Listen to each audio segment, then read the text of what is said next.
hey, you want to get promoted, this is how you do the job. So now you got another group of people and another group, and it just keeps going. It's like a bicycle with one wheel, and it's not a unicycle. You know what I mean? Like, right. so now, once something happens, a lot of people will say, well, why don't the good cops tell on the bad cops? Okay, but I'm reporting a bad cop to another bad cop. So how do you think that's going to work out? So let me just go over here and try to do my job the best I can.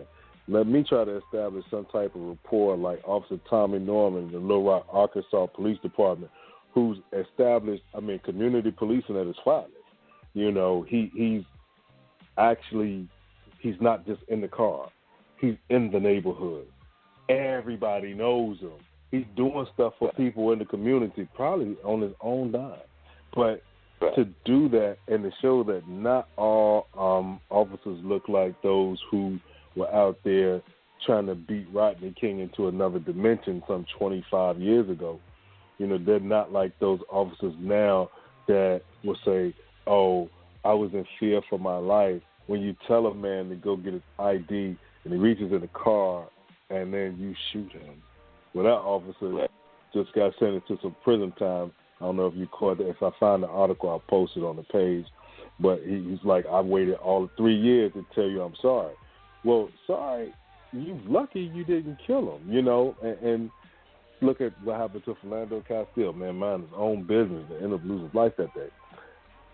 And the bad cops are in charge of all the cops.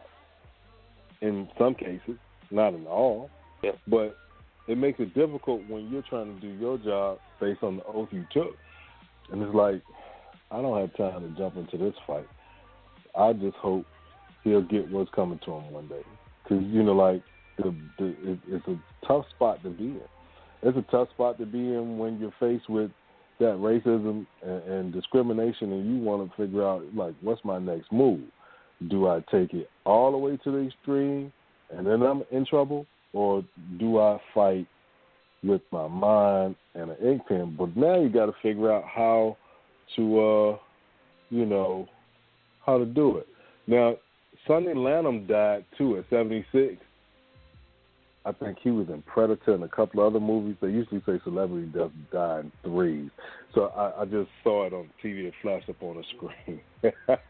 I'm sorry to jump off of what I was talking about, but, you know, they usually say those celebrity homegoings come in threes. That would make the third person. So hopefully we don't even see that for a while. Yeah, hopefully not. Like I said, losing those kind of legendary folks that can be difficult out of the entertainment world. But coming back to what we talked about, even the tactics have to be can be varying. Do I necessarily agree with everything that an anarchist does? Not often, but I do understand that they do have that right to that tactic, and a lot of times we have to have varying tactics in order to win what changes we do get won. People talk about the civil rights era, and they talk about the difference between Malcolm and Martin Luther King, Andrew Young, and the Black Panthers, or things of that nature. But, you know, it probably took all of those tactics from both sides in order for those changes to be made, because sometimes, you know, you got to have those folks that are doing it the peaceful way. You got to have those folks that are being a little bit more on the radical side in order for it to be that wake-up call that we oftentimes need in order for change to happen. Yep, and that's where that balance comes in. That's exactly where it comes in. And it's important that those, everybody gets involved in something, in some type of something, you know, and whether it be a church, whether it be a civic organization, whether it be a civil rights organization, fraternal organization, Masonic organization, something, because at some point we're all going to have to come together to take this thing out they call hate, you know what I mean? And if we don't, and you continue to stand on the sideline and say, well, it hasn't happened to me, well, it happened to you, yes. But one day you might just walk into it. Now, what are you going to do, and who are you going to call on when it does? You know, so we have to start getting prepared, not necessarily for a race war, but for a hate war. And if you get enough people, which I believe we as a collective can do, to get rid of the few, because it's not like they're the majority. They just, they still exist. They took their hoods off, so now you know exactly what you're looking at. So in their stupidity, now it's time to play chess. We got to be 2-3 moves ahead, and they're not going to be thinking about that because they're reactive. We found out they're going to take the statue down. Let's go march on this campus. Well, at UVA, they can get that off because the way things are over there in Charlottesville, they're able to do that. But let's see, would they do the same thing in Chicago and Los Angeles, like the other side of Los Angeles where we live? You know what I mean? Would you do it down in parts of Virginia or, North Carolina or even some spots in South Carolina? Are you really going to go there? Are you? No. And I'm quite sure they wouldn't go to, like, the pork and beans section in Miami, in the hood, and walk through there with those torches. It wouldn't be a good day for them. You know what I mean? So when we look at it, it's something that we do have to resist. It's just we have to figure out which, are you the protester or are you the negotiator? Whichever way you fall, there's no right or wrong to it. We try to make it right and wrong based on our beliefs, which sometimes that has to be ironed out. But you're going to need a little bit of everything and attack it from all sides. Because once you attack it from all sides, it's either going to try to fight back or it's going to fold once it realizes that it's outnumbered. So that's something that we just have to do. Yeah, that's very true. Before we wind down, I think we got about another 9 minutes to go, but I was just wondering, because we've been avoiding that topic for a while, but I was actually talking to a friend of mine, I think it was about a week ago, and they were saying that they were actually contemplating boycotting the sport, meaning not watching it, but also possibly even boycotting fantasy because of what's going on with Colin Kaepernick. And I was wondering what your thoughts on that were, whether you're seeing anybody up in your neighborhood that's either boycott their fantasy league or thinking about boycotting just football in general until Colin finds a home, or whether you think that that's just a lot of lip service folks are giving. I honestly don't care. I'm going to watch football regardless. I've been in between playing and watching in some form of fashion for 39 years. There have been a lot of players that came before Colin Kaepernick. There'll be a lot of players that come after him. I'm not, me personally, if you don't want to boycott, then don't. I'm not. If you want to boycott, then boycott. But each one leave the other alone. Like, I don't feel like hearing you talk to me and try to shame me into boycotting something. That's the reason I'm not boycotting now. I don't have to fold to your pressure, and vice versa. You know what I mean? Like, I'm going to do what I want to do because I'm the only fool paying my bills when they come due. You know what I mean? As far as those bills in my name, nobody else is taking care of that for me. I got to pay that myself. And in the age of free will, we all have the opportunity to do what we want to do for us. There are some people who will never watch a football game again, and that's okay. Yep. And there are some people who will boycott and go further and boycott the sponsors because, you know what, without a Nielsen box, I don't think they give a damn about what you're watching on TV anyway. So, you know, if you're just not watching on TV, they're like, no big deal.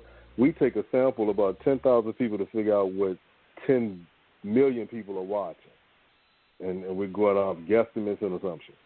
So that's really, to me, like, you know, what are you going to do? You pick a side and you go with it. Some people are going to halfway, they're going to say, I'm doing it, and then nobody knows they're doing it in the comfort of their home.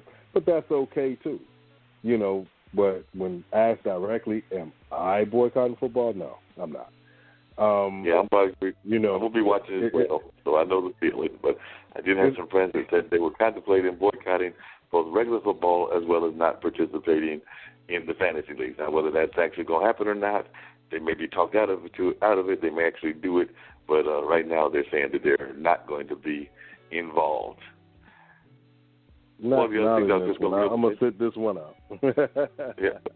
One of the things I was going to mention real quickly as we wrap up the show is that one of the other events that I went to, and I understand that these events are all over the country, but we had ours this past Sunday, and I caught the tail end of it, and it was just beautiful seeing the brothers and the sisters out there both honoring our legacy as well as just getting their dance groove on and also supporting some various groups that are doing a lot of positives in our community. But I don't know whether y'all have one in New Jersey. I'm pretty sure there's one in Virginia. I know we had ours this past weekend, but that is the whole concept of Black August in the park. You know, Black August is a month to learn and acknowledge the historic and contemporary struggle of black people and recognize fallen soldiers in the cause of black liberation. And apparently the month of August was picked because of so many things that have happened in the month of August. On August 28, 1963, the March on Washington for Jobs and Freedom galvanized hundreds of thousands in the streets of the nation's capital. On August 18, 1971, the Provisional Government of the Republic of New Africa, RNA, was raided by the Mississippi Police and FBI agents. And on August 22, 1843, abolitionists, so that'll be celebrated on tomorrow, abolitionist Henry Highland Garner called a mass general slave strike in a protest against human captivity and white supremacy. So you see, this struggle has been going on for some time. So this is not anything new. As a matter of fact, one of the last ones, and I might read some other ones of history on an upcoming edition of the show, but one of the last ones I'll read was that on August 30th, 1800. So we're talking, this is 2017, 217 years ago, in about a week or so, enslaved freedom fighter Gabriel Prosser, and we heard his name mentioned earlier today, planned to initiate his statewide slave rebellion in Richmond, Virginia. Unfortunately, he was betrayed by two slaves who wanted to protect their masters. Yeah, man. We will have to drop some more nuggets on a future show. We got anybody coming up for next week? We got about 2 good minutes. I'm still working on a couple of folks. I'm going to see if I can get Valerie Cooper, who is at Duke, and she's involved with the School of Divinity over there, so I'm going to see if I can get her. We've heard about the folks that pulled down the statue. I did reach out to them and was hoping to get some of them on this week's show, but if not, they might be on next week's show as well. So definitely am out in the streets, rounded up some good guests for us, and I'm going to continue doing that. So there will be somebody probably from the social justice and political world, as well as possibly some entertainers also that I am looking into bringing on to the show. And who knows, we may get another guest that we were not expecting, because we had our first, that I am aware of, no second, because they were planned, because I planned them. But I think that this was our first time of having somebody call into the show that was not scheduled to call in, but who was an activist herself. So I want to give a big shout-out. I forgot her name, but I'll go back and listen to the show so I can catch it, as well as all those websites that she dropped. But I want to give a big shout-out to the young lady that called in from Tulsa, Oklahoma. So, we've been doing this for a while, and we have now hit a milestone, because we have had our first caller that just was doing that Google search thing, is what she said she was doing, saw that we were going to be talking about something that interested in her, and she decided to call in. So hopefully other folks are doing that as well. Oh, yeah, and just don't forget, Monday night, 7 p.m., here at blogtalkradio.com/Todd Jones The Voice, or you can call or join in the conversation at 646-668-8393, Stitcher, Spreaker, TuneIn, iHeartRadio, SoundCloud, YouTube. We're everywhere. It's the voice of the people, y'all. I am the six-man Dean Geronimo. That's Mark Lee. That's right. I'm Mark Lee. I've certainly enjoyed the conversation, and we'll see y'all next week when hopefully we'll just continue the rich dialogue that we have on this show. And as I like to say, we're shooting for all 50 states. We're going to get all 50 states, and we're going to try to get every last country that there is in this lovely world of ours. Chuck, we might even try to get a call in from one of those astronauts from over this up there in space. Keep this thing going. Hey, dude, still getting mine. Hold the mic like a yo. I'm like, still getting mine.